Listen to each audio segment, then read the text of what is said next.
खेसारी जी के साथ तकरीबन मेरे 16-17 सिनेमा हो गए। अब रही बात रंग दे बसंती की, तो हर आदमी हम लोगों को क्या आदत सी हो गई है कि एक व्यवस्थित व्यवस्था के हिसाब से चलने की।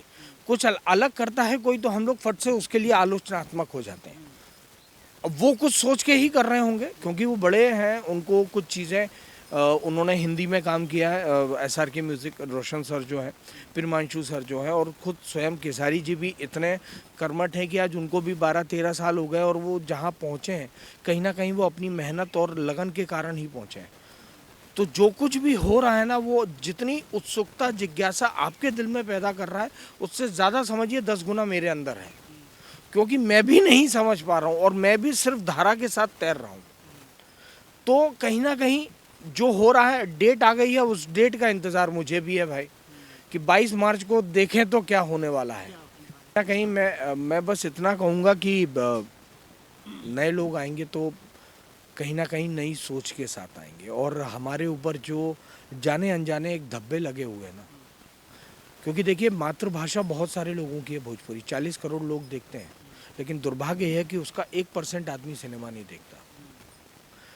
तो जिस दिन ये देखने लगेगा उस दिन ही हमारा सिनेमा अपने आप में बहुत व्यापक हो जाएगा। नए लोग आ रहे हैं, चीज़ें बदलेंगी, आज दौर बदल रहा है। अभी देखिए कटान का ट्रेलर आया, एक ऑफ बीट सिनेमा है, लोगों ने बहुत प्यार दिया, आशीर्वाद दिया। ऐसा ही मैं चाहता हूँ कि सिनेमा घरों में लोग बाग आएँ, देखें, यूट्यूब के भरोसे ना बैठें। नए लोग आएंगे, नए लोग आके अगर काम करेंगे तो हमारे ऊपर से जो धब्बा लगा है ना, वो अपने आप ख़त्म हो जाएगा। हम अपने आप अपनी दमदारी के साथ खड़े हो जाएंगे।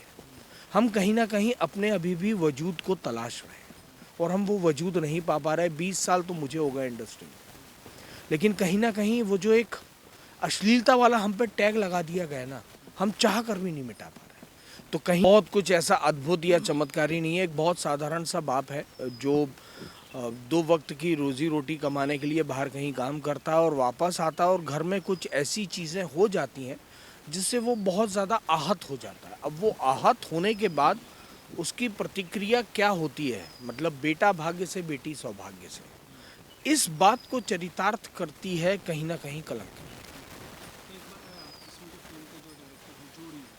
हम्म।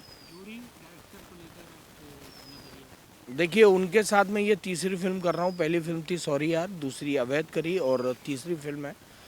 अब कहीं ना कहीं वो हर बार मेरी उनसे लड़ाई भी बहुत होती है व्यक्तिगत। कहीं ना कहीं रचनात्मक जब आप काम करते हैं तो आपके विचार विमर्श बहुत होते हैं, लेकिन कहीं ना कहीं भी जब मैं आ जाता हूँ सेट पे तो मैं अपने आप को एक तरीके से, मैं कुछ सोच के नहीं आता, फिर मैं उनके ही निर्देशों को फॉलो करता हूँ, क्योंकि वो पूरा सिनेमा देख रहे हैं, मैं सिर्फ अपना चरित्र देख रहा हूँ।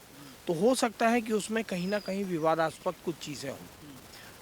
बहुत सही हैं, बहुत सुलझे हुए हैं, उनके दिमाग में बहुत सारी चीज़ें रहती हैं, स्मरण शक्ति बहुत अच्छी है, और दोनों का आपस में सामंजस्य बहुत अच्छा है। तो अच्छा काम निकलवाने के लिए कलाकार से वो हमेशा